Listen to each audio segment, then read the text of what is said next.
Hello po. Sino sila? Bali ako po kasi yung ginamit ni Mr. Mark Anthony Amoroso as maging mode of payment po niya, naging assistant po niya ako. Oo. So kilala niya ng personal?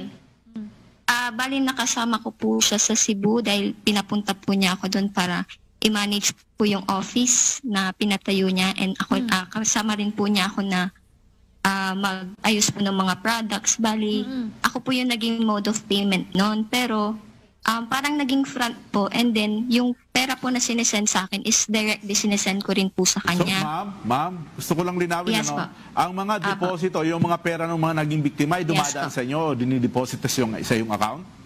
Yes po, sa akin po. And then directly sinesend ko rin po sa kanya. And yung last pay-in po Nagre-reklamo kasi... ka rin po ba, ma'am, laban dito kay Mr. Amoroso? Yes po. Kasi po ako po yung hinahabol ng ibang investors. Ay, Kasi totoo yun. nga Pwede po, kang isama sa kaso, ma'am, no?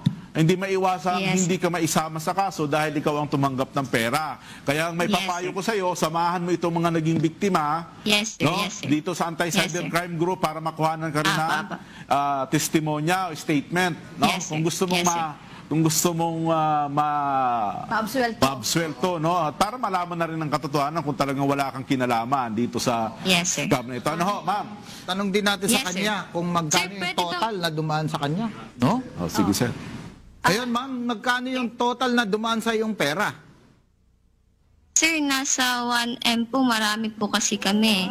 Sir, bali, ano rin po nagtiwala lang din po ako. And then, yung last pay-in po kasi sa akin na almost 96,500, sa girlfriend po niya ako nag-send. And yung girlfriend po rin niya, yung last na nakasama niya bago pa po siya mawala. Matanong ko lang, magkano Yes, naman po ang napupunta sa iyo pag may naidedeposito sa yung pera? Wala. 5% po kapag may invite ka, sir. Hindi, yung mga dumadaan sa yung Kapag account. i-invite mo po directly, sir. Percent ang napupunta sa'yo? Wala, Alin ma'am. po, sir? Hindi, yung sa, ano yung sinasabi mo na percentage Hindi pag po. na-invite? Kapag invite mo lang po. Oo, magkano? Ilang percent? Kapag ikaw po yung may invite, meron ko pong 5%.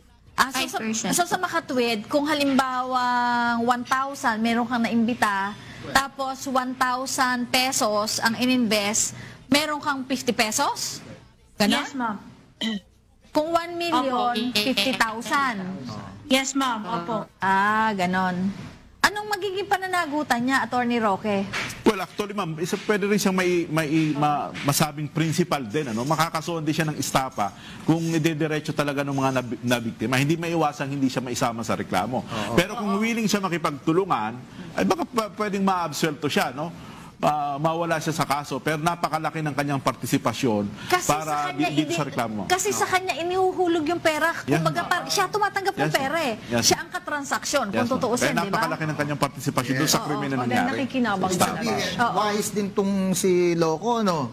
Gumamit wala siyang ng pangalan. front, no? Ma'am, baka alam mo kung nasaan si Mr. Amoroso. Nasa Cebu. Teka muna, si Isabel. Yes, ma'am. Sino nga itong kausap namin? Bakit naman po, so parang lumalabas Sir, pala. Oo, Isabel. Sir. Lumalabas Yes, ma'am. lumalabas pala na ang katransaksyon mo ay itong kasama mo ngayon. Meron ka bang idiniretsyong pera kay Mr. Amoroso? Meron, ma'am. Twice. Meron po. Hawak, may resibo po At ako least may nun. ebidensya siya. At least meron. At least meron, ano? Sige, Na- Ma'am Isabel, magsama kayo nung isang kasama mo dyan. Pumunta na kayo sa Yes, sir. Anti-Cybercrime Group. Ano? Bilisan nyo lang para umusa na kagad ang investigasyon laban dyan sa kay Yes. Mr. Amoroso. Thank you, sir. Willing siya makipag-video call para, yun nga, kasi ayaw niya daw po kasi ng, hate niya daw po kasi yung mga scammer. So talagang, Wow. sabi niya, mag-video call tayo, ganyan. Oh. Talaga magnanakaw, galit sa kapwa Ngayon po, magnanakaw, ano? ano na niya, inihuhulog yung pera. Kumbaga, siya tumatanggap ng Yes. pera eh. Yes. Siya ang katransaksyon, Yes, kung ma'am. tutuusin, Kaya di ba? napakalaki ng kanyang partisipasyon doon sa krimen na nangyari. nakikinabang Sabi, Oo. wise din tong si Loco, no? Gumamit wala siyang ng pangalan. front, no?